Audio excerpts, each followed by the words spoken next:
in our last lesson, we talked at great length about how the factory workers, the peasants, were exploited by the wealthy and the propertied class in Imperial Russia.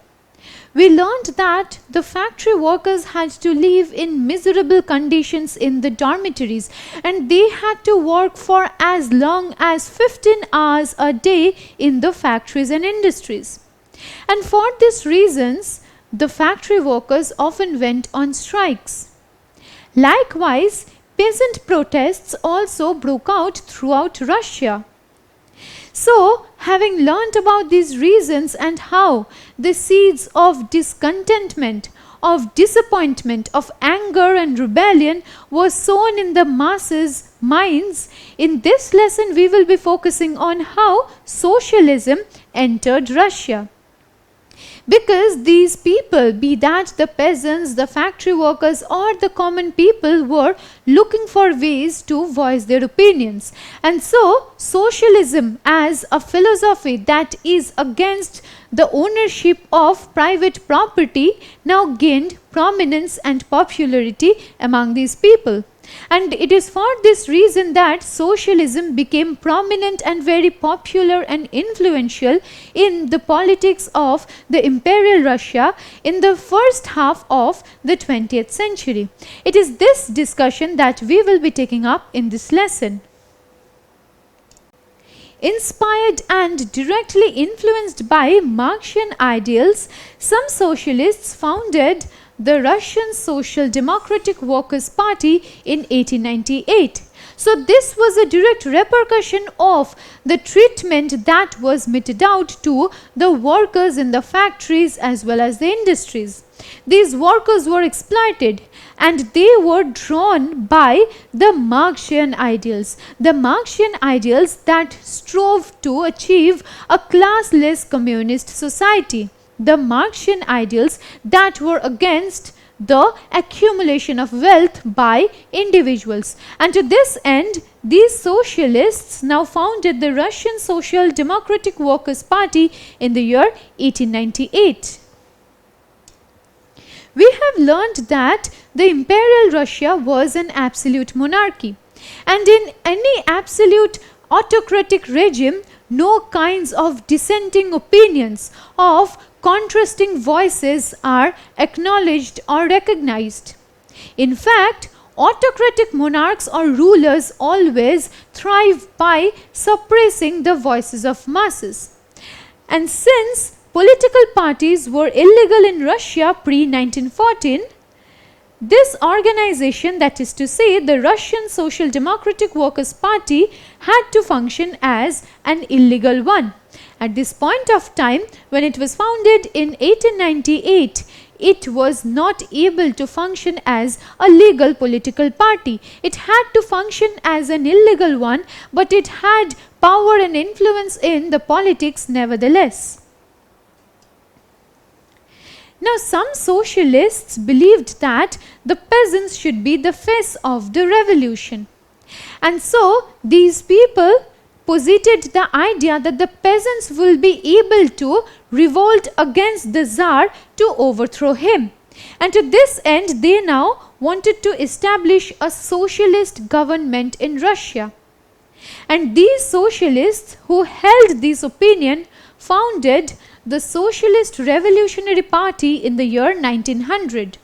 So this was the group of socialist revolutionaries who thought that the peasants, who were filled with anger and rebellion against the nobility, against the rich landowners, against the Tsar as a whole, would be able to lead a revolution. And it is through this revolution that a socialist government can be established in Russia. So this was what the Socialist Revolutionary Party that was founded in 1900 sought to do. But the Social Democrats were of a different opinion. And the Social Democrats did not believe that the peasants could be the face of a revolution to overthrow the Tsar. To this end, we must definitely mention the Russian revolutionary politician and political theorist Vladimir Lenin. Remember this name because subsequently Vladimir Lenin played a very important role in Russian politics. But for now, let us discuss how Lenin believed that because of the inherent differences among various groups of peasants, there cannot be the face of a revolution. In our last lesson, we learned how some peasants were respectful towards the nobility, while other peasants wanted to overthrow the nobles. And so they were divided or split in terms of their opinions, in terms of the respect or the relationship that they had with the nobles. At the same time, the peasants cannot be considered a homogeneous unit. Not all peasants had access to equal amount of wealth. Some peasants were wealthier than the rest, and it was inevitable that these wealthy peasants would not be filled with anger against the nobles as much as the poorer lot. And so it is because of these inherent differences among various groups of peasants, they cannot lead a revolution. They will not be able to unify themselves on a common ground, which was the prerequisite for any kind of a revolution to happen. So this is the idea that Lenin put forward. Now this was a time when several socialist associations and parties were gaining prominence in Imperial Russia. And most of these parties were one in their aim. They wanted to overthrow the Tsar. They wanted to overthrow the autocratic monarchical regime in Imperial Russia. But at the same time, their opinions, their approach, their attitude were not the same. The Russian Social Democratic Labour Party, that is also known as the RSDLP, was divided into two factions in the year 1903 owing to a dispute that arose over the organization principle of the party. So from this we can infer that different people were coming up with their own responses to how the autocratic Tsar could be overthrown, and it is for this reason that the RSDLP was also broken into two factions in 1903. So let us now learn about those two factions of the RSDLP and how they gained power and prominence and how they wanted to organize the party. So the first faction of the RSDLP was the Bolshevik faction, and what you see here is the logo of the Bolshevik faction. It has the typical hammer and sickle logo of communism, and the hammer and sickle emphasize upon the point that the workers and the peasants are given importance by this faction. Now let us learn about these Bolsheviks. This Bolshevik faction was led by Vladimir Lenin, about whom we just discussed. So Lenin was of the opinion that the peasants cannot be treated as a homogeneous category and be used as the face of the revolution against the Tsar and the nobility. Now the Bolshevik was the majority faction because the Bolsheviks constituted a huge part of the population, and Lenin believed in strong professional leadership. Lenin believed that instead of having many peasants and workers in the group, the Bolshevik should have a very strong and professional leader. It should also adhere to the Marxian principles. And in this way, by properly organizing and having a well executed plan and leadership, the Bolshevik faction will be able to overthrow the Tsarist rule. Now in a while we will be talking about the other faction of the RSDLP. Before proceeding with this lesson, let me ask you a question. Who was the leader of the Bolshevik faction of the Russian Social Democratic Labour Party? Was it led by Adolf Hitler, Vladimir Lenin, Joseph Stalin, or Benito Mussolini?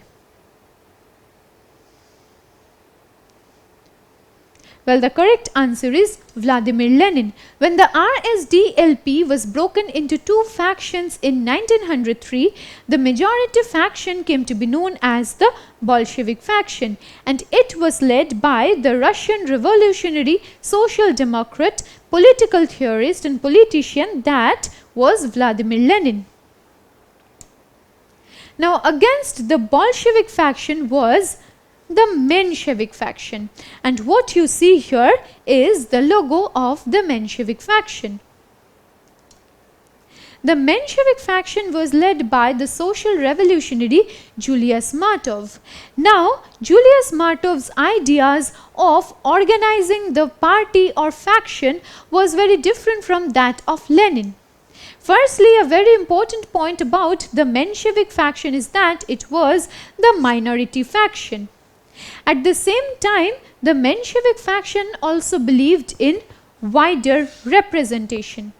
So Julius Martov was of the opinion that instead of having only few strong and professional leaders and party workers, it was better to have a wider representation among the peasants and workers so as to attract more and more people to the party. So on this difference of opinion pertaining to the organizational principle of the party, the RSDLP was broken into two factions in 1903. So the Bolshevik and the Menshevik were the two factions of the Russian Social Democratic Labour Party, and these two factions came into being in the year 1903. Now the Bolshevik was the majority faction as we just mentioned, and it was led by Vladimir Lenin. And the Bolshevik faction eventually went on to gaining immense power in Russian politics. So much so that Vladimir Lenin became the face of the revolution in the subsequent years. So in this lesson we have successfully traced how socialism made its way to Russia. Having talked about the peasants and the workers' resentment and protests and rebellion in our last lesson, we were able to understand why these peasants and workers were wanting to mobilize themselves so as to overthrow the Tsar's rule.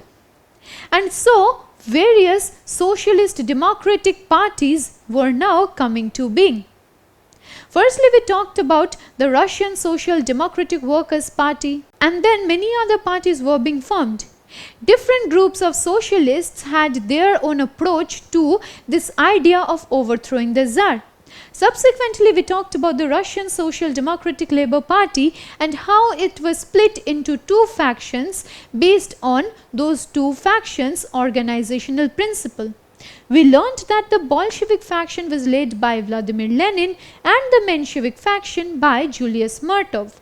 And the Bolshevik faction gained immense popularity and power in Russian politics. In our subsequent lesson, we will be focusing on how this Bolshevik faction continued to play an important role in the breaking out of the first Russian Revolution, which was the Russian Revolution of 1905. In that lesson, we will talk about the various reasons that put a final nail in the coffin, which is why the 1905 Russian Revolution broke out.